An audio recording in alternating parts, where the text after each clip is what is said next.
Pushkin.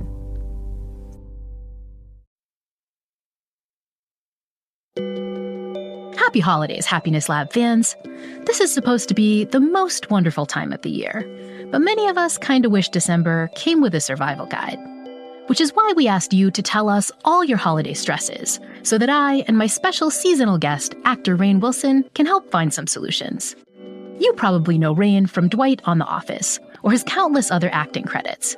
But Rainn is also an author and a podcaster, with lots of wise things to say about spirituality and what it means to be human. If you haven't already, you should check out his show, Solvable. Last time, Rainn and I discussed dining table dynamics, like how to diffuse political arguments over dessert, and how to deflect annoying questions about your lack of a love life. But we only scratched the surface on all the seasonal woes you asked us about. So let's dive back into that conversation. So, Rainn, I'm just curious, when you think about holidays, what do you think about? Although I guess there's one thing you think about when you think about holidays, which is you think about your wife, whose name is Holiday, correct? My favorite holiday?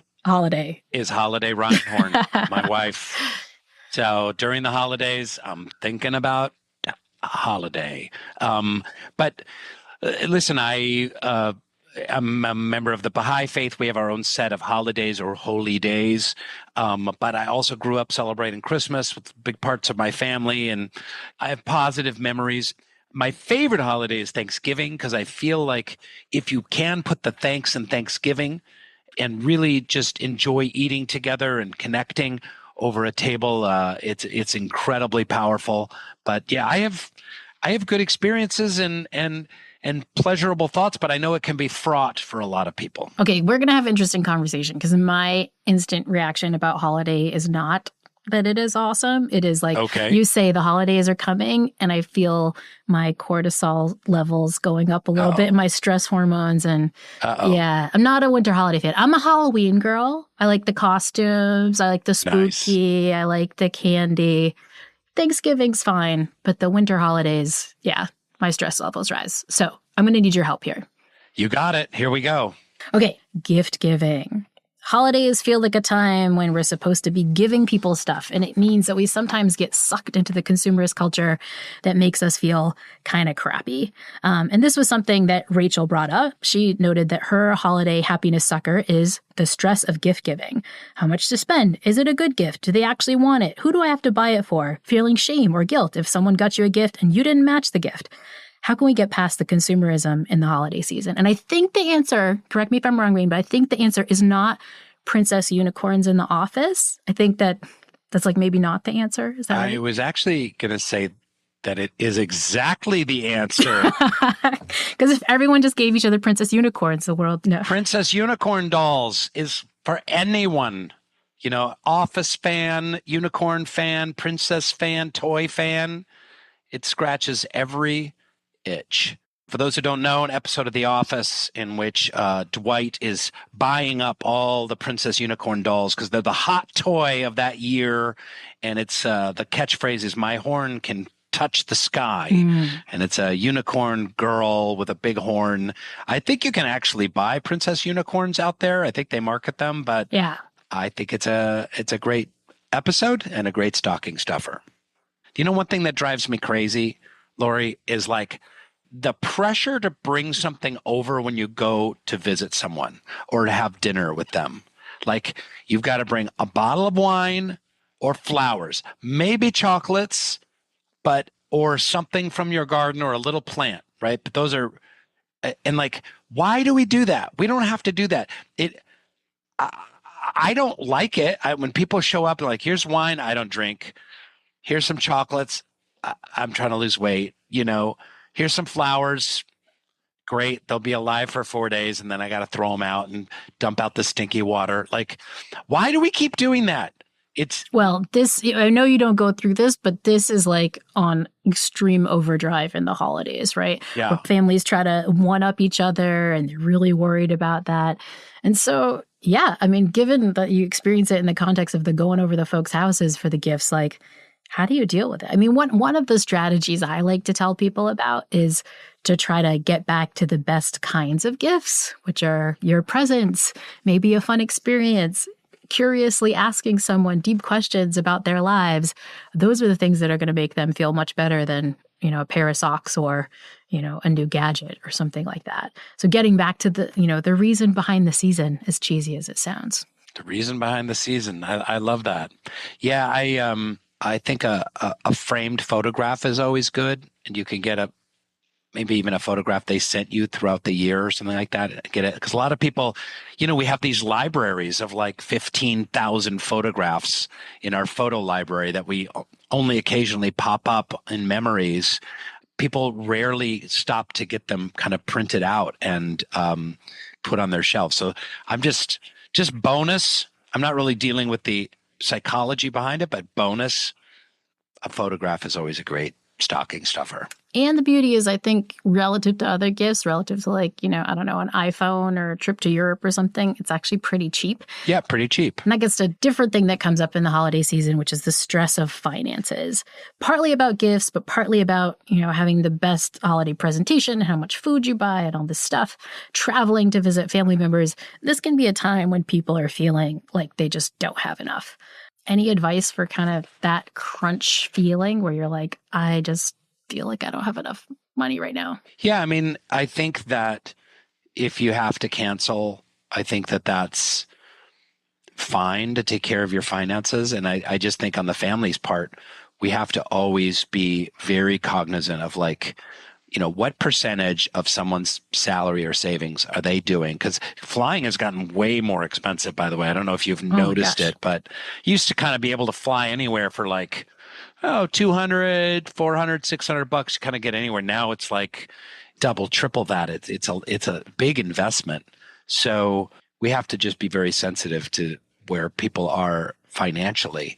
Yeah, but I don't know. What do you think? What do you tell folks when they're struggling with their balancing commitments and obligations, and they want to be a part of a family, but you may not be able to afford it, and maybe that brings low self-esteem because you feel like, I should have more money to be able to spend $3,000 to travel my family for a Christmas trip. Yeah, well, I think this gets back to figuring out what things are really about, and maybe something I know you talk a lot about in Solvable, which is like coming up with your own rituals, right? We have the rituals that we're supposed to do. We fly to the family and we have all these presents or whatever it is, but we can get creative with the rituals if we figure out the value that's under it. Like the value is that we're spending some time together, right? Maybe that means we get together over Zoom and we play some like, goofy games. We go back to like old COVID days, right. Like connecting that way if you can't fly out. Or we do no presents, maybe all the presents are just crafts or something we make for each other, or it's photos that we print out, drawings that we give each other, write poems for each other. It sounds cheesy, but really what we want to be doing is showing our togetherness and connection. And, the latest gadget isn't really going to do that. Well said. Yeah, I love that. All right, we had lots of questions on gift giving. I know this is not your domain of expertise. And so maybe I'll have you ask me the question. Okay, let's do it. I like this one because it really feels a little bit out of an Office Christmas special. Like maybe it actually happened on The Office, but you can tell me. Okay, here it is. This is from an anonymous viewer. I once gave an office mate a foot massager, the very same gift she had given me the year before, which I had forgot. Then I had to make up something about how I knew she liked it so much that I got her one too. Very embarrassing. Taught me not to re-gift. That sounds like an episode of The Office right there. That is something absolutely, so many characters, Dwight, Andy, Michael, could re-gift, be like, I got you that last year. Like, oh, no, I knew you liked it, so I got you a new one. But I'm a huge fan of re-gifting. In fact, I talked about people coming over, like they'll give like little things or chocolates, or sometimes it's like coffee. And we have this secret stash of like the stuff we've been given, and we're going to take that off. I have a little baggie, a beautiful little baggie with some gourmet coffee beans in it that someone gave. And I can't wait to go over to someone's house. I'm just going to grab it off the shelf and be like, I got you some coffee. So I'm a big fan of the regifting, but yes. You think there's nothing wrong with this. You maybe write down on a little Post-it note who gave you the coffee so you don't give it directly back to that person when you find it in the regift closet. I like to live dangerously. Just go for it. I live on the edge. I may give it back to the exact same person who gave it to me. That's how I roll. But I think regifting is awesome. Okay. All right. Well, we'll leave that one in there. I think maybe a piece of advice for this particular person is a little bit of self-compassion. We all give gifts that like bomb sometimes. Yeah. I have occasionally given a gift to someone that I gave them the year before, not regifted, but just like literally the same gift because I didn't have a good idea of what to get them. And so that's a time to take a deep breath and say, nobody's perfect. Everybody gives crappy gifts sometimes. It's okay. It's the thought that counts. The thought that counts, which is a nice transition to how we can have thoughts that don't feel so overwhelmed during the holiday season. Next holiday woe that we heard lots of folks bringing up is how we can prioritize balance and rest in a tough holiday season. One anonymous listener on Instagram said that her holiday woe is that it's so hard to be merry with so much to do. How do we find ways to take stuff off our plates during the busy holiday season? Boy, that's great. I feel like this should have been an episode for the office ladies. I feel like Jenna and Angela would have like nailed these questions so much. Well, we could do like, I could call them up and see, we'll do a second round and I'll do exactly the same questions with them, with you. I love it. Or they'll do next year's Christmas episode. But yeah, my favorite analogy, it's used a lot and people have probably heard it, but it's like they say on the airlines, like when the oxygen mask drops, like you put on your own oxygen mask first so that you can put it on your kids later and other people's. And that's kind of how life works. Like we have to take care of ourselves first, so that we can be there for other people. And the purpose of that is so that we can be there for others and be a service to others. So it's super important to get enough rest, not overwhelm, ask people for help. Again, that perfectionism. And I would love to hear a little bit more about how perfectionism works. And it oftentimes takes us so far away from joy. Just that pressure we put on ourselves to exceed expectations, to get self-esteem from what we do instead of who we are. Because I think a lot of that, like, if you're really that busy that you can't be merry, you're doing Christmas wrong. Something's wrong. If you're so busy, there's not time for joy. I'm sure that's not what Jesus and the saints wanted from us. Yeah. I think the key is that like we need to, again, it gets back to this idea of vigilance, right? Like you kind of have to notice what's going on. And it gets back to this idea that negative emotions are telling us something really important. We were talking before about grief and sort of noticing our sadness. That means we need space and time to deal with it. I think an emotion we really need to notice and allow during the holiday season is overwhelm.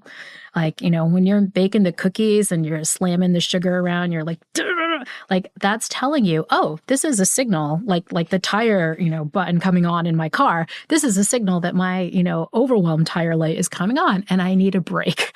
I need to maybe do a little bit less events, less stuff, take something off the plate. When we think about having a happier holiday, we often think what we could add. We need more presents or we need more time or more Christmas carols or more whatever it is. We often don't think of what we can take away, but I feel like the solution to so many of our holiday woes is take something off our plate. For example, taking some work off our plate.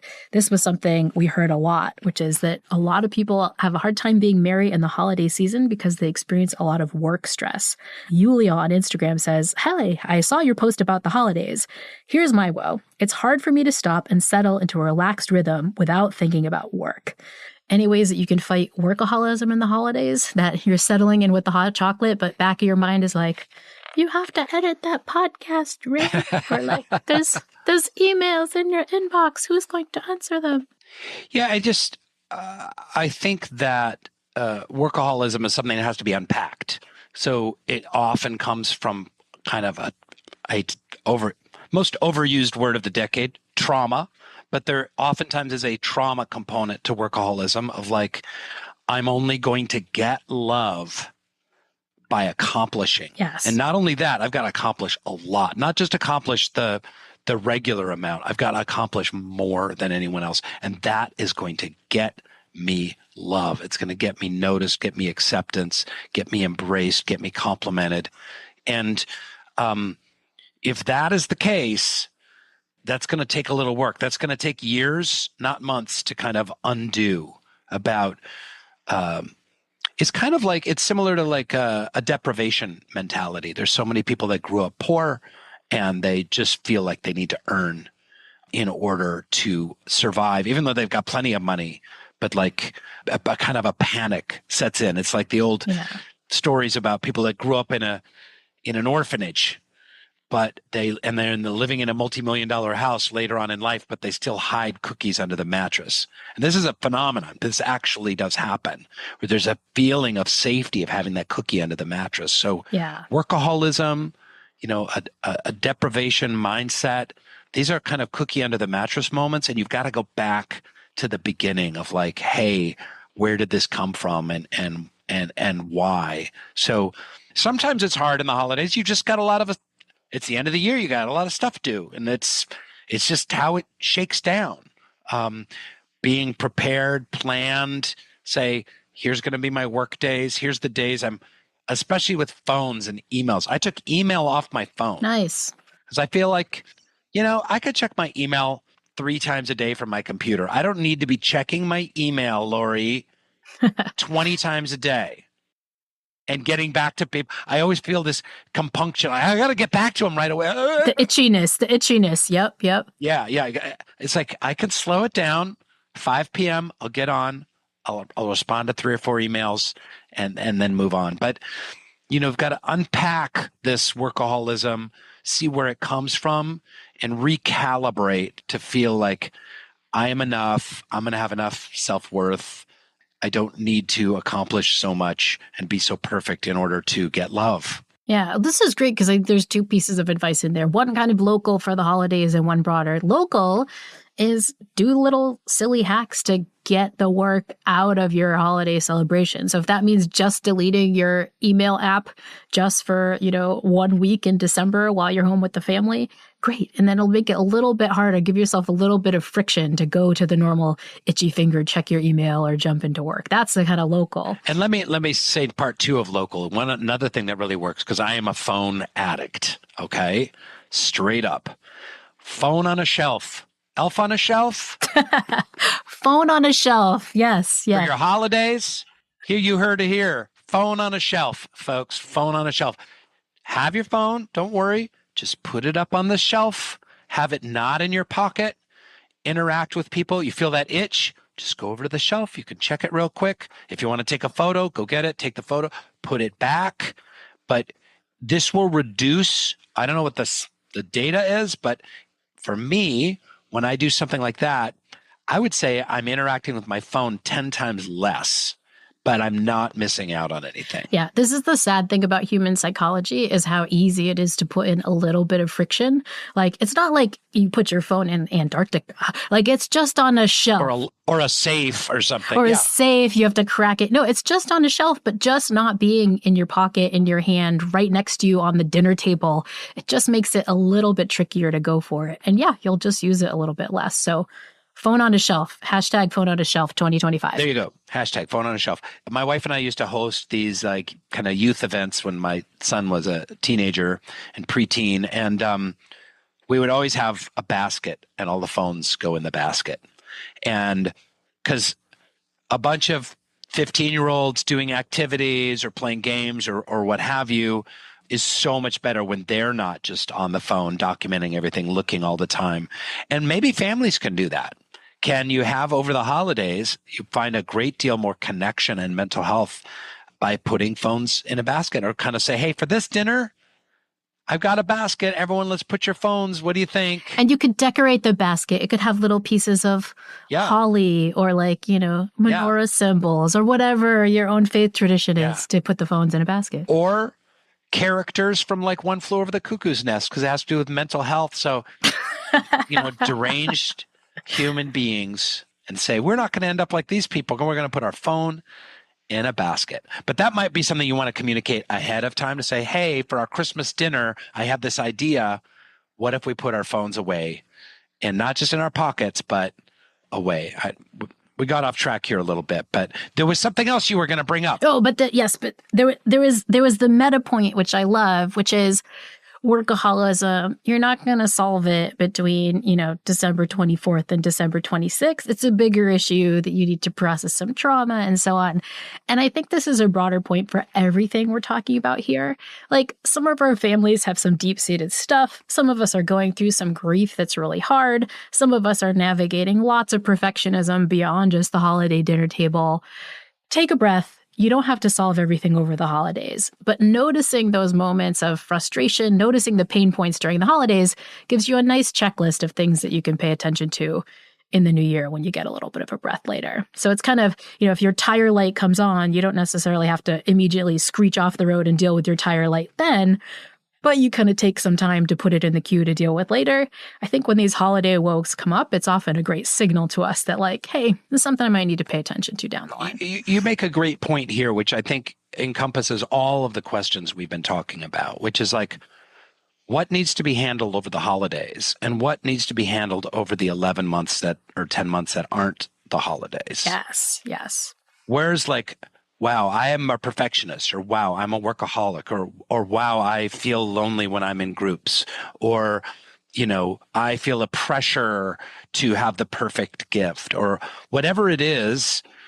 There's stuff to be worked on throughout the year so that you're better prepared for the holidays. And then there is stuff to kind of like you say, quick fixes and hacks and little things you can do to make your holidays better. But there may be, a real tough conversation you have with yourself, with your therapist about, hey, I want to work on X, Y, and Z so that I can go into the holidays next year with more joy and more freedom, big picture.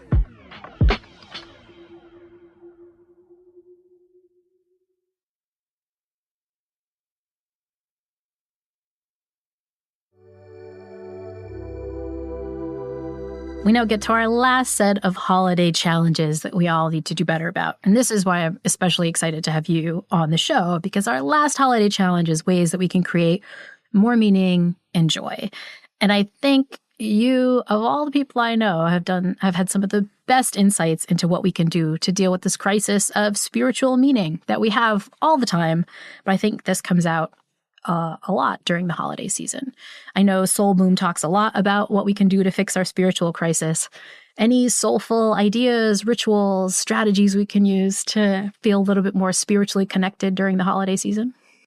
A lot of people equate spirituality with religion for a very good reason. There's a big overlap between spirituality and religion in the Venn diagram. A lot of people view it as kind of synonymous with faith, synonymous with, let's say, church on Sunday or something like that. So the first thing to do is kind of separate spirituality from faith or religious practice or the religion you grew up in. Because a lot of times what the holidays can do is that can reignite a kind of a religious trauma that maybe you underwent. Perhaps you were forced to go to church 7 days a week, or you were forced to be an altar boy, or you were pressured in certain ways that you find very uncomfortable and triggering later on in life. And so a lot of people are really resistant to anything having to do with spirituality because of certain religious trauma. So that's very real. But I think putting the rituals of whatever faith denomination you're involved in aside, what is spirituality? Well, it's a recognition that we are something more than the material, that whatever you want to call it, soul, heart, spirit, essence, life force, that there's something in us, about us, in our consciousness that is more than just, an animal with a big brain and a meat suit. At least that's how I view it, and people who walk a spiritual path like to view it. So there's certain things that go hand in hand with this concept that we are spiritual beings having a human experience for 80, 90 years on the planet. And it's connecting with love. It's seeking greater humility. It's service to others. It's increasing our compassion to see kind of universal divine qualities in people. So all of these kind of spiritual ideas can be brought out at family gatherings over the holidays and help give our lives meaning, and most importantly, just help increase connection, because we all know that it's through connection that we find the greatest joy and happiness. So these tools, compassion, service, humility, love, can give our lives meaning and can also give us joy and happiness. And I think there's so much room to bring those in more during the holiday season, even for maybe some of the not so great parts of the holiday season. We talked a little bit about grief, thinking about loved ones that have passed and so on. I think these are moments for developing little rituals where you can connect with them during these tough times in the holiday season. The holidays are all about nostalgia, where you think back to your past and have these moments of like, man, it's been 10 years since we've been having Nana's lasagna. And that can kind of give you a sense of awe about the time passing and so on. So it's like these rituals are open for us in the holiday season, not just going to some, like religious service, but really developing your own tiny moments. And this is something I know you've talked about a lot in Soul Boom too, that it's often not like the big things. It's like the tiny moments of wonder and connection that seem to matter a lot. Any recommendations for noticing and finding the tiny things that matter during the holidays? Well, something you talk about a lot is gratitude. Ooh, love gratitude. Love me some gratitude. It's a superpower. So holiday gatherings can, when you feel overwhelmed, like, oh, Aunt Connie's wearing that perfume again, and Uncle Ronnie won't shut up, and Aunt Nana's chewing with her mouth open, and so-and-so's being passive aggressive, like, help shift your mindset to one of gratitude. Like, what are you grateful for? Everyone's healthy, that we all get to be together, that there's great kindness here, that I'm grateful for the childhood that, my parents help give me. And we can do that internally. You can do that with a list. It's also, as you know, more helpful to share that gratitude with someone. Yes. You could do it by text, but it's even better over the phone or in person. To share a gratitude takes it to the next level. And maybe this is something to bring into, instead of, you talked about spiritual practices, little things, like instead of grace or in addition to grace, go around the table and one thing you're grateful for. It's an easy icebreaker. It connects people. It opens their hearts. It shifts things away from politics and division and less than and stress. There's so many different ways to harness the power of gratitude for these kind of events. Yeah. And another thing we know about gratitude is that it can be a virtuous cycle, right? You say one thing you're grateful for about your aunt at the dinner table, oh, I always love your cookies. It makes me grateful every year when they come. But then that boosts her ability to notice the good stuff in life, because kind of shifts her negativity bias ever so slightly towards the positive, then she sees it better.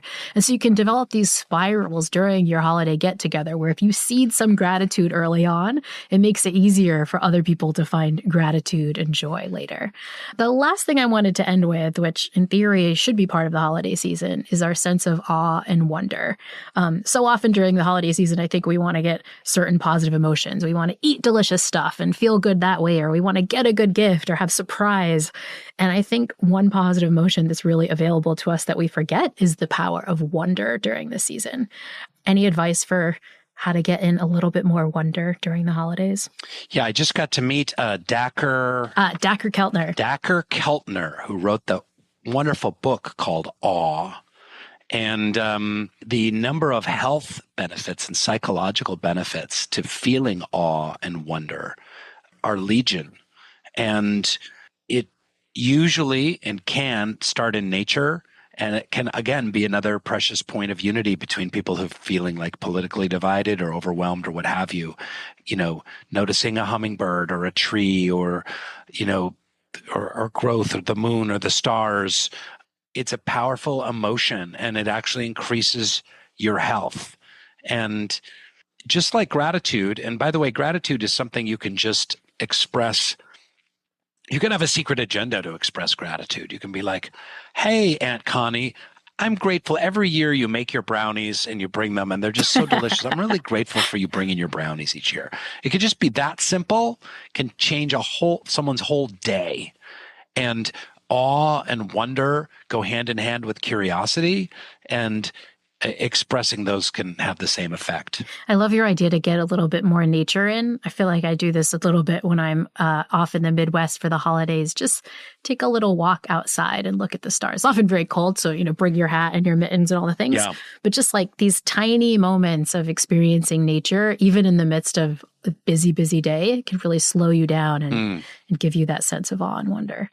Well, Rainn, thank you so much for wondering about the holidays with me. I don't know if we've solved everybody's holiday woes, but I think everybody's going to go. I think we did. Yeah.